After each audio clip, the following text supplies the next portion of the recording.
Jadi kami dan Pak Gubernur Kal Jasadil Wahid seperti sebuah bangunan yang satu tetapi berbagai macam komponen di situ.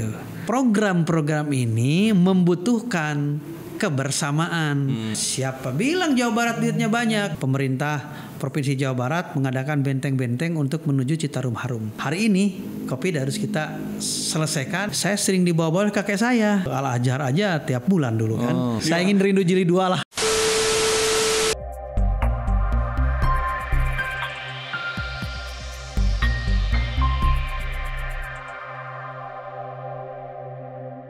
Assalamualaikum warahmatullahi wabarakatuh.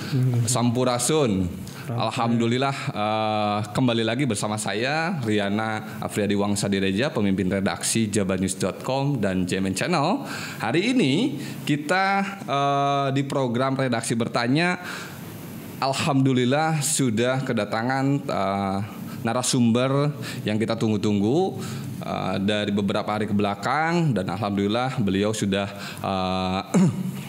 hadir sekarang di studio jabanews.com JMN Channel di programnya redaksi bertanya, yaitu ada Pak Wakil Gubernur Jawa Barat, Pak UU Ruzanul Ulum, ya betul ya Pak ya? Iya. Baik Pak, terima kasih. Nah, saudara-saudara, di program redaksi bertanya ini kami akan coba berdiskusi tentang beberapa isu yang hari ini cukup hangat di Jawa Barat, dan newsmakernya mungkin, dan memang newsmaker hari ini itu Pak Wagub sendiri. Salah satunya adalah soal Badan Otorita Jabar Selatan. Tapi sebelum ke sana, saya terima kasih Pak Wagub sudah bisa hadir di sini. Mungkin boleh kalau mau ini dibuka saja maskernya Pak Wagub. Pertama adalah kita pengen tahu dulu Pak Wagub, kita langsung saja. Banyak orang yang belum tahu kalau wakil gubernur itu apa sih? Hanya sebagai wakil saja. Kalau Pak Gubernur, Pak RK tidak ada, baru Pak Gubernur, Pak Wagub yang hadir, atau bagaimana? Atau kah Pak Wagub ini sudah dikasih peran sama Pak Gubernur untuk bidang apa saja? Kira-kira seperti itu. Nah, kita pengen tahu dulu Pak. Jadi Pak Wagub ini perannya, membidanginya apa saja sih Pak? Ya, di Jawa Barat ini sebagai wakil gubernur. Mangga Pak. Oke. Terima kasih. Yang pertama saya ucapkan Assalamualaikum warahmatullahi wabarakatuh. Khususnya para pendengar yang hadir pada kesempatan ini. Saya merasa bangga bisa diundang dan bisa hadir. Sekaligus saya bisa bertatap muka dengan kru-kru yang ada di studio hari ini. Tugas dari Wagub ini ada legalitas formalnya, ada PP-nya. Antara lain sesuai dengan aturan yang ada, tugas kami pertama adalah sebagai fungsi pengawasan. Pengawasan terhadap jalur rodanya pemerintahan, kita awasi. Yang kedua juga tugasnya adalah tentang koordinasi ASN di internal, mengkoordinasikan begitu. Dan yang ketiga tugasnya adalah tentang kemiskinan yang ada di wilayah Jawa Barat, termasuk di dalamnya adalah stunting ataupun kemiskinan-kemiskinan yang lain. Dan alhamdulillah lewat kebijakan dan kebijaksanaan Pak Gubernur, saya ditambah tugas-tugas yang lain. Seperti masalah keagamaan, ormas-ormas Islam, pertanian, desa, dan juga hal-hal yang lain. Suka ada tugas dari beliau, termasuk juga desa wisata yang ditugaskan secara langsung, dan juga pengawasan dan koordinasi dengan BUMD. Jadi Pak Gubernur karena beliau sudah berpengalaman di saat menjadi wali kota, terhadap wakilnya bisa merasakan dan memahami. Begitu juga karena saya juga pengalaman menjadi bupati. Perasaan dan kehormatan yang saya pakai kepada beliau adalah pengalaman saya di saat saya menjadi bupati, bagaimana jikalau ada wakil yang membuat tidak enak kepada bupati dulu dia menjadi bupati, dan hal itu tidak akan kami lakukan kepada Pak Gubernur. Jadi kami dan Pak Gubernur Kal Jasadil Wahid seperti sebuah bangunan yang satu, tetapi berbagai macam komponen di situ. Tidak ada matahari dua, yang ada hanya satu Pak Gubernur. Saya hanya membantu dari belakang. Memastikan tidak ada fiksi gitu ya. Tidak fiksi. Makanya harapan kami juga ke depan, ya kalau Pak Gubernur masih ada di Jawa Barat, ya kita ingin Rindu Jilid 2 juga. Gitu. Oh ada, sudah sinyal politik lagi nih. Masih belum panas sudah masuk ke politik, tapi nggak apa-apa. Tapi tadi saya yang dua hal Pak Wagub yang coba menarik tuh, yang isu yang menjadi isu nasional itu kan soal stunting, Pak. Ya. Kemudian yang keduanya tadi soal desa. Betul. Nah, saya ngelihat Pak Wagub ini memang ke persoalan desa ini cukup intens ya. Karena saya ingat sekali dulu waktu kampanye pun dengan program Gerbang Desa kalau nggak salah ya, Gerbang Desa. Nah, kira-kira dari stunting sama soal desa ini apa sih goalsnya Pak di Jawa Barat ya terutama kan? Ya. Seorang pemimpin mempunyai tugas di samping mempertahankan dasar negara Pancasila, demokrasi, keadilan, pembangunan, itu ada kewajiban untuk meningkatkan kesejahteraan masyarakat yang dipimpin. Saya sering menyampaikan, gagal jadi pemimpin sakit hati, tapi lebih sakit hati lagi jadi pemimpin yang gagal. Yaitu pemimpin yang tidak mampu memenuhi janji-janji politiknya. Termasuk di dalamnya adalah tugas mensejahterakan masyarakat. Gerbang Desa adalah salah satu gerakan untuk memperhatikan desa. Kenapa desa harus diperhatikan? Karena desa adalah ujung tombak seluruh program di negara ini. Dari Jakarta ke Bandung, dari Bandung ke kabupaten kota, dari kabupaten kota ujungnya desa. Desa sebagai pelaksana. Yang kedua, desa adalah merupakan miniatur kota, miniatur kabupaten, miniatur provinsi dan yang lainnya. Memperhatikan desa, memperhatikan kabupaten seperti itu. Nah, kemudian juga saya ingin merubah paradigma masyarakat. Di desa kan sekarang seolah-olah segala tidak ada, segala kurang. Akhirnya anak desa kuliah beres, SMA beres, langsung meninggalkan desanya. Datang ke kota, jadi urban. Sudah pensiun, sudah tidak berdaya, oleh perusahaan sudah diistirahatkan, oleh pemerintah sudah dipensiunkan, baru kembali ke desa. Desa mau kapan majunya? Jadi kami punya program dengan Pak Gubernur bersama-sama, hidup di desa, pendapatan kota. Maka desa harus didorong. Pertama, yang menjadi dasar pokok adalah memanfaatkan sumber daya alam dan sumber daya manusia yang ada di desa. Ada pertanian, ada kelautan, ada berbagai macam. Itu manfaatkan, digali dan dimanfaatkan. Begitu juga sumber daya manusia. Mungkin di desa ini banyak ahli-ahli, kita manfaatkan, dipadukan. Pemerintah hanya memberikan stimulan saja dengan cara swadaya. Jadi intinya adalah gerbang desa adalah swadaya masyarakat. Berhasil Pak di tahun kedua pemerintahan Bapak sama Pak RK ini. Alhamdulillah. Gerbang desa ini. Pertama tahun kemarin kita sudah menurun desa sangat miskin. Nah sekarang sudah tidak ada lagi desa yang sangat miskin dan juga sudah meningkat desa mandirinya dari sekitar 5.312 desa. Jelas desa sangat miskin tidak ada. Kemudian peningkatan kepada tingkatan-tingkatan desa semakin melonjak, hampir setengahnya. Artinya program ini sangat berhasil karena memang Pak Gubernur kan dengan sapa warganya, dengan satu produk satu desa, kemudian desa digital dan yang lainnya. Sekarang jamu jalan mulus untuk desa-desa termasuk irigasi dan yang lainnya. Itu berjalan gitu ya. Berjalan dengan baik. Nah, kemudian saya melihatnya begini Pak Wagub. Dari persoalan desa, kemudian apakah berkesinambungan program ini sampai tercetus, apakah ini ide yang baru atau memang ide yang lama tapi akan direalisasikan, itu soal Badan Otorita Jabar Selatan gitu loh. Ya.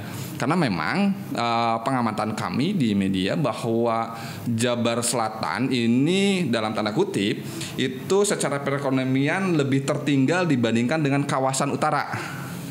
Mau tidak mau ya kita akui itu ya, kita akui dulu itu sepakat ya, kita akui dulu itu sepakat. Nah kemudian kemarin sempat kemudian Bapak menjadi newsmaker, diperlukannya dibentuk Badan Otorita Jabar Selatan gitu. Ya, ini apa sih Pak maksudnya Pak? Jadi begini, pemerintah yang baik adalah pemerintah yang meneruskan pemerintahan sebelumnya.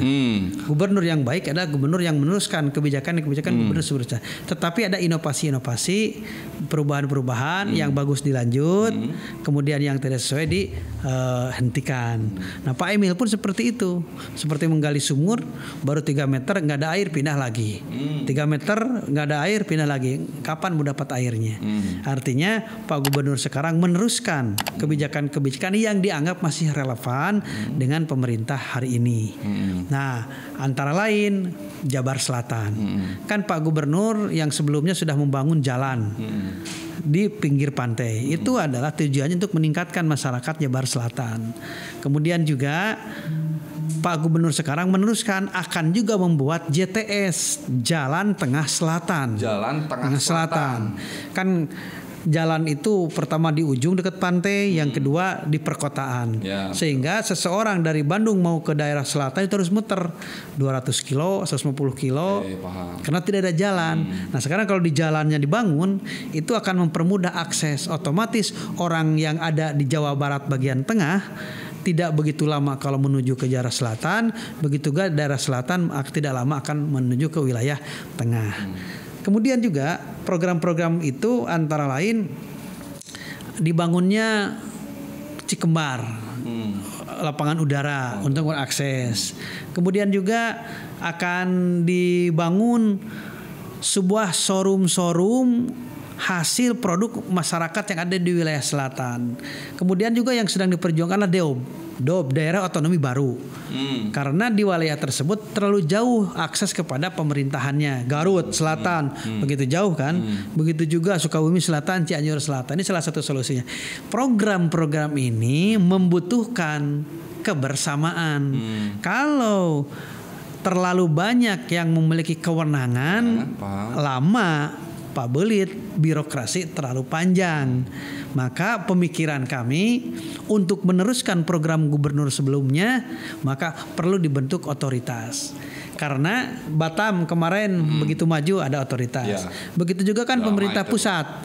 Sekarang pemerintah pusat sedang mengkaji adanya otoritas Jakarta, Banten, Jawa Barat. Gitu. Jadi kan sekarang kebijakan Banten tidak nyambung dengan DKI. Kebijakan Jawa Barat tidak nyambung dengan DKI. DKI juga pada satu kesatuan di situ. Tidak bisa dipisahkan antara masyarakatnya, sudah menjadi satu kehamparan sekalipun administrasi berbeda. Maka dengan adanya otoritas di situ, menurut pemikiran kemarin, ya bisa lebih cepat. Begitu juga di daerah selatan, ada otorita yang memiliki kewenangan. Jadi kalau izin-izin itu nggak usah kemana-mana, udah saja ke situ. Terlibat lah gitu ya. Terlibat gitu, udah aja seperti itu. Nah, artinya kan ini adalah program akselerasi, betul ya, percepatan peningkatan ekonomi di Jabar Selatan, Kang. Badannya kapan targetnya terbentuk, Kang? Ya ini kan kita diskusikan dulu juga dengan Pak Gubernur juga. Karena kan semua juga kewenangannya ada di Pak Gubernur. Ya mudah-mudahan Pak Gubernur bisa menerima dan secepatnya bisa dilaksanakan. Artinya kan sebuah keputusan itu harus ada pengkajian-pengkajian. Kalau kami sebagai pemimpin melontarkan itu, nanti kan ada pengkajian yang lebih teknis lagi. Karena tidak semua lontaran-lontaran ini bisa dilaksanakan kalau memang tidak didukung oleh dalil-dalil, istilah gitu. Atau jangan-jangan, ya ini jangan-jangan ya, publik kan bisa berpersepsinya begini Pak Wagub. Jangan-jangan memang badan otorita Jabar Selatan ini adalah kendaraan yang dipakai untuk menyiapkan daerah otonomi yang baru. Karena kan lama nih soal Garut Selatan, nih katanya pengen dulu ya. Kemudian juga Tasik Selatan ya kalau nggak salah ya, Kabupaten Tasik dibagi dua katanya kan gitu kan. Kemudian selain di situ juga kalau kayak Cipanas kan ya di situ. Nah, apakah memang arahnya ke sana nggak sebetulnya? Kalau untuk DOP sudah ada. Tapi kan dari pusat moratorium. Ya, maksudnya begini. Kalau dari berbicara tentang daerah otonomi baru, tentang daerah itu sudah ada organisasinya. Tetapi sekarang agak mandek. Udah ada ya. Dan itu hanya berbicara tentang DOP. Belum berbicara tentang masalah yang lain, sosial kemasyarakatan dan yang lainnya. Maka ini mungkin akan diramu dengan kewenangan-kewenangan yang lain, yang intinya supaya Jabar Selatan tidak tertinggal oleh Jabar yang ada di tengah. Karena begini, Jabar Selatan ini selalu menjadi pusat kampanye, pusat perhatian setiap calon yang akan maju di wilayah tersebut, termasuk juga kami juga kan. Betul. Nah, bupati-bupati yang ada di wilayah situ selalu berbicara Jabar Selatan, calon gubernur juga selalu berbicara dari selatan. Progresnya memang ada, diakui, tetapi belum maksimal. Oleh karena itu saya ingin adanya progres yang tuntas untuk Jabar Selatan dalam kepemimpinan kami dengan yang EMEA. Periode pertama ini. Termasuk gitu ya. PTE, JTS Jalan Tengah Selatan. Kami meminta kepada pemerintah pusat untuk dijadikan PSN, Program Strategi Nasional. Kalau PSN kan anggarannya dari pemerintah pusat, kemudian bisa ditunjuk yang mengerjakannya adalah pihak BUMN atau BUMD. Karena kalau ada penunjukan ada beberapa manfaat. Pertama cepat karena tidak lelang, yang kedua juga harga bisa stabil karena tidak ada persaingan tunjuk oleh BUMD misalnya, bisa seperti itu. Artinya yang Badan Otorita Jabar Selatan ini masih pengajuan ke pusat juga belum ya? Ya kita baru dibicarakan masih kajian. Tapi menarik ini Pak, kita berharap termasuk juga KEK ya, perjuangan untuk KEK. Kawasan ekonomi khusus. Ya. Yang sekarang memang saya juga bingung kenapa Jawa Barat ini tidak diberikan satupun wilayah KEK, sementara daerah-daerah lain NTB juga bisa dan yang padahal menurut aturan ada beberapa kriteria yang sudah dipenuhi oleh Jawa Barat. Tapi pemerintah pusat heran saya juga kenapa gitu. Pangandaran saya minta KEK belum ya. Kemudian Sukabumi juga minta KEK enggak belum juga. Iya, seperti itu. Saya juga heran ada apa nih alasannya katanya. Kalau Jawa Barat itu enggak usah pakai kawasan ekonomi khusus. Karena Jawa Barat katanya duitnya banyak dan yang lainnya. Saya bilang siapa bilang Jawa Barat duitnya banyak? Justru Jawa Barat ini dibandingkan dengan provinsi lain paling sedikit mendapatkannya dana perimbangannya. Pemerintah pusat katanya selalu sedikit ya. Bahkan KMI bilang 10 triliun perbedaannya per tahun dengan provinsi lain. Dengan gitu. Jawa Tengah aja jauh katanya. Iya, saya nggak bilang provinsi lain ya, nggak bilang nama gitu.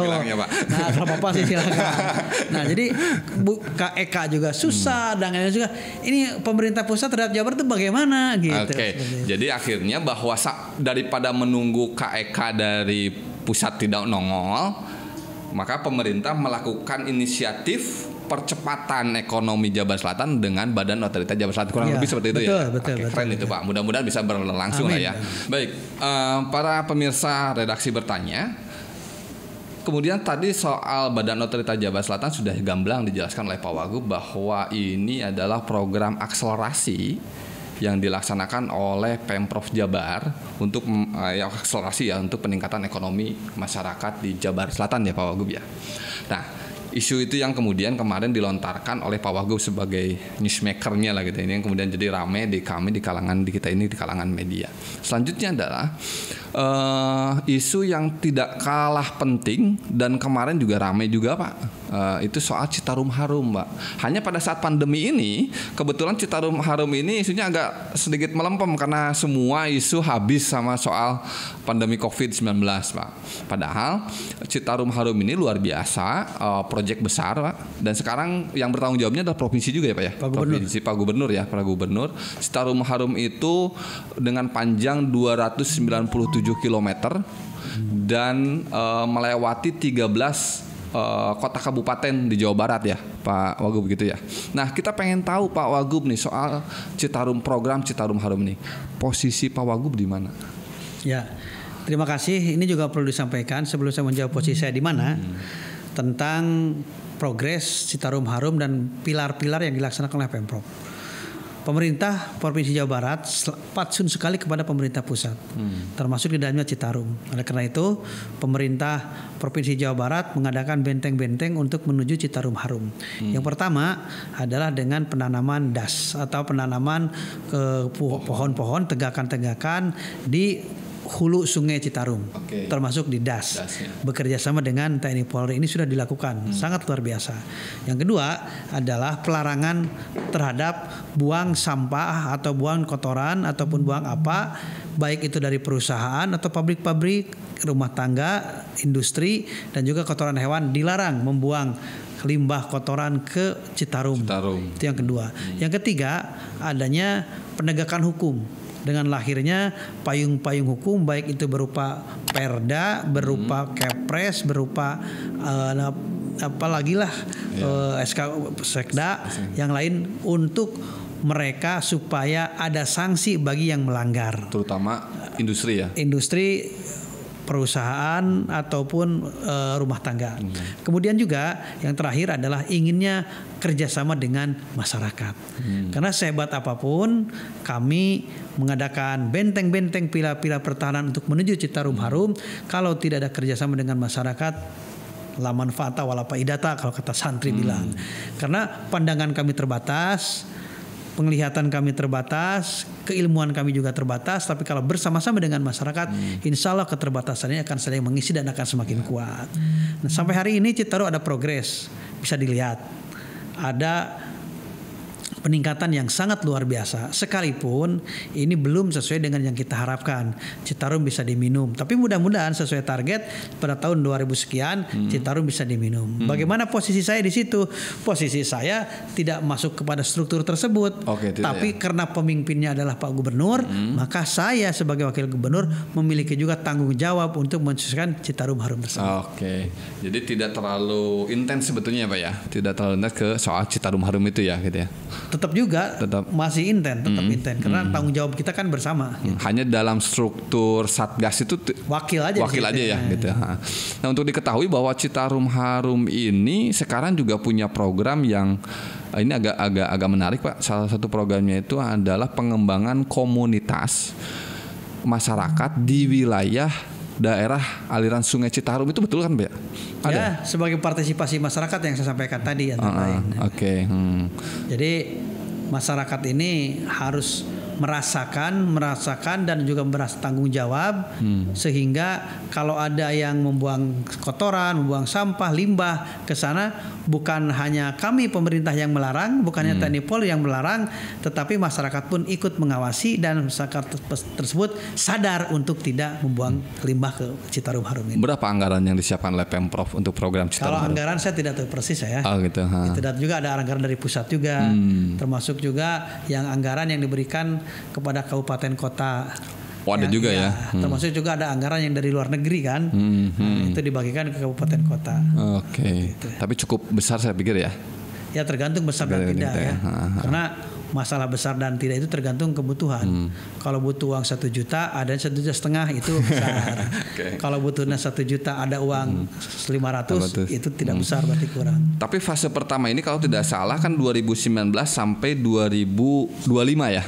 Ya, 2025 itu bisa diminum itu kan. 2025 sudah bisa diminum ya. Rencananya. Jadi berharap bahwa ini program bisa terus berjalan sampai 2025 dan berhasil dengan target tadi ya. Catat tuh targetnya. Sungai Citarum bisa diminum.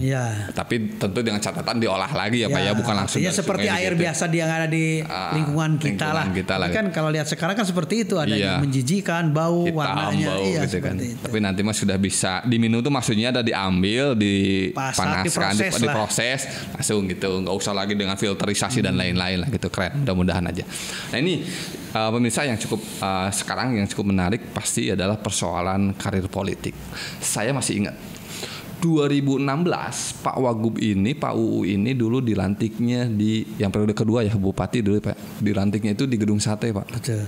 Itu saya masih ingat, saya ada di kawasan panggung di situ ya, di itu. Kemudian tercetuslah deklarasi sama pendukungnya, itu adalah deklarasi untuk nyalon gubernur 2018. Padahal baru dilantik itu Pak, saya ingat tuh. Padahal langsung dicetuskan deklarasi untuk jadi gubernur 2018 pada saat itu. Dilantik di situ untuk bupati, tapi langsung dicetuskan deklarasi di situ juga untuk gubernur 2008. Dan pada saat itu Pak Gubernur ya doakan saja, mudah-mudahan katanya begitu, jika Allah memberikan jalannya saya akan dilantik lagi di sini katanya. Dan kejadian 2018 kejadian dilantik, tapi memang bukan sebagai gubernur, sebagai wakil gubernur. Nah saya ngelihatnya kok mulus-mulus amat gitu ya karir politik Pak Wagub ini, Pak UU gitu ya. Rahasianya apa sih Pak? Mulai dari anggota dewan sampai sekarang ini. Ya. Jadi begini ya, saya suka tidak mau dijadikan Pak UU karirnya sukses, Pak UU seperti itu. Apalagi Pak UU anak terbaik Jawa Barat, anak terbaik Tasikmalaya, saya nggak seperti itu. Jadi semua juga kan kembali kepada Yang Maha Kuasa. Betul. Apalagi dalam politik tidak ada orang pintar, tidak ada orang jago dalam politik. Semuanya rata-rata air, hanya takdir ilahi. Ada yang suka bilang, saya ini jadi bupati karena saya sering jumling, karena saya sering ke masyarakat, saya sering. Iya, emang calon yang lain tidak begitu, sama. Gitu. Saya itu membuat balihonya banyak, saya itu sama calon-calon yang lain juga. Cuma takdir Allah berpihak kepada dia. Tangan. Seperti itu. Artinya saya juga di sini tidak usah dielulukan, tidak usah diineng, biasa-biasa aja. Semua juga kembali kepada Yang Maha Kuasa. Cuma sebagai orang yang beriman diwajibkan ikhtiar, itu aja. Takdir Allah biasanya sesuai dengan ikhtiar makhluk begitu.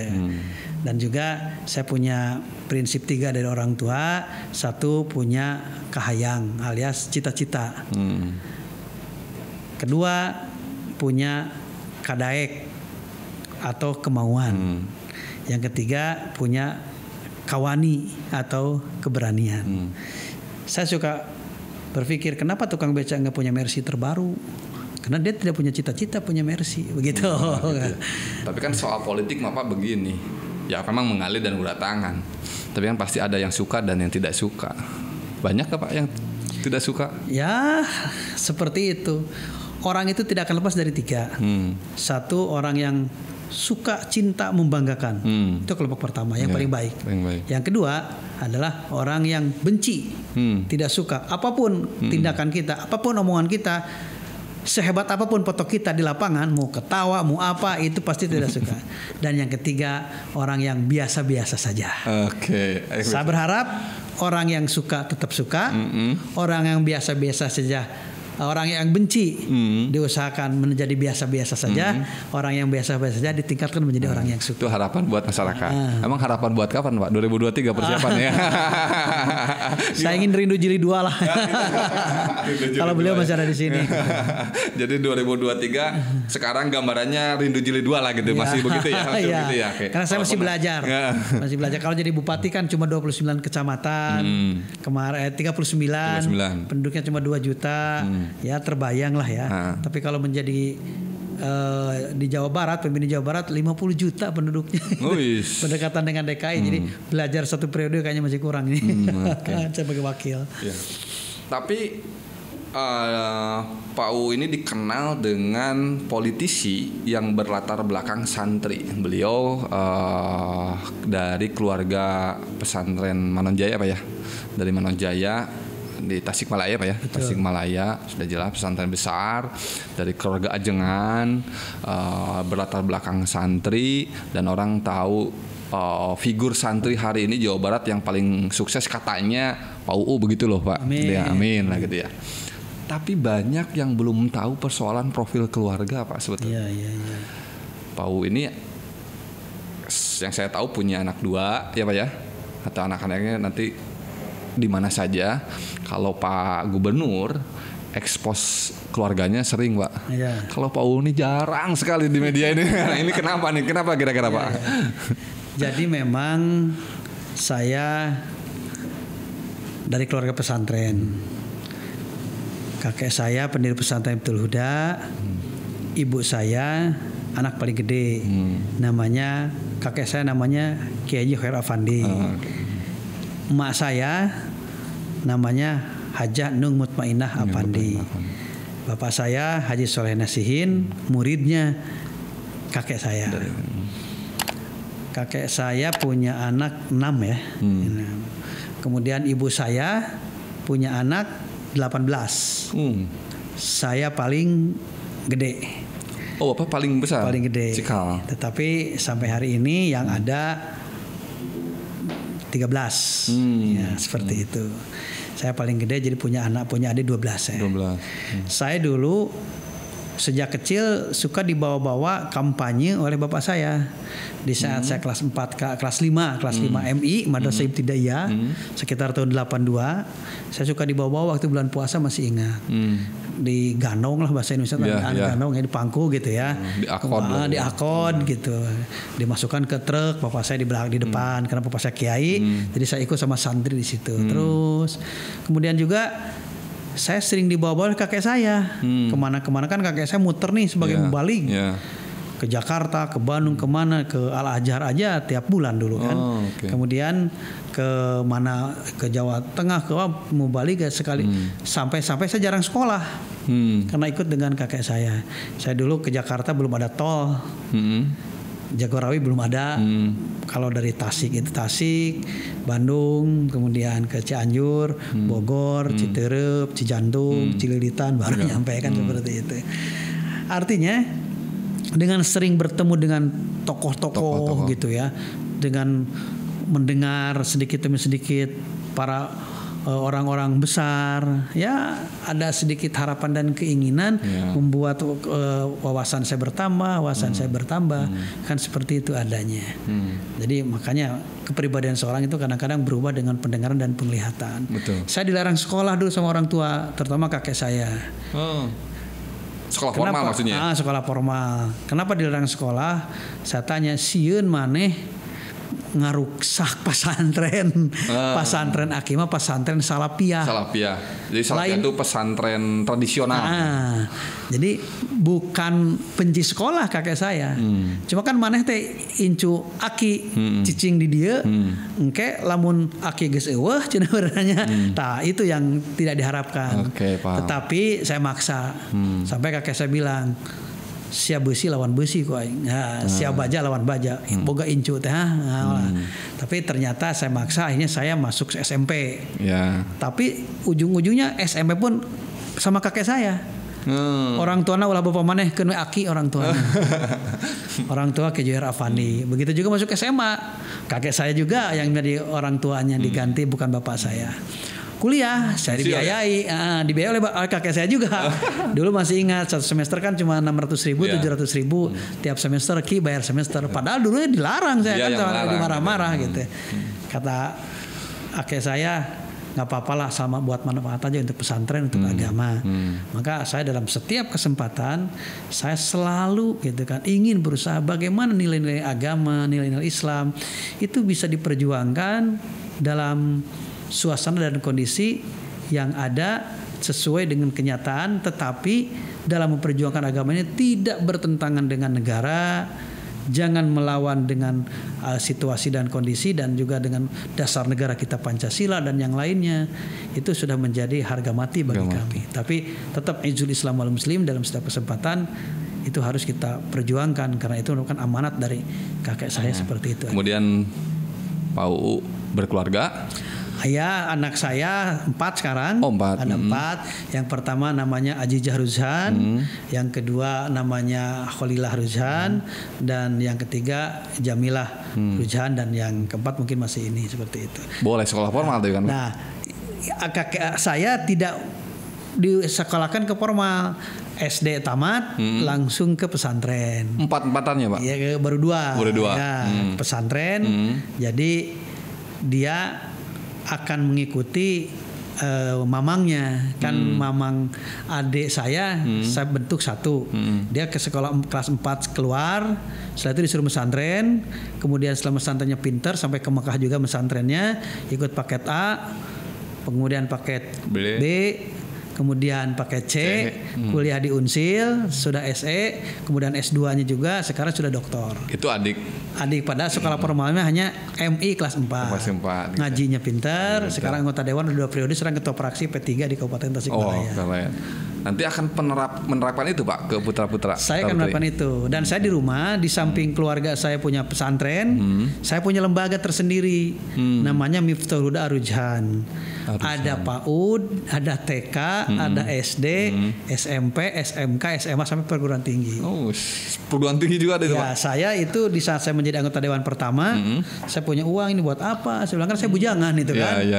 Ya udah sajalah. Bikin sekolah SMP gratis, dibayar sama saya. Jadi uang saya per bulan dikasihkan ke situ. Belum ada bos. Nah, sudah 2004 ada bos dari Pak SBY.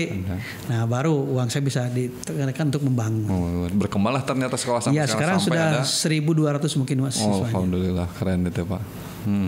Jadi dari keempat anak itu diterapkan kehidupan pesantren masih terapkan ya Pak ya. Betul. Tetapi tetap yang namanya sarjana itu harus diraih minimal. kita itu harus menjadi S1. Yang paling cikal usia berapa, Pak?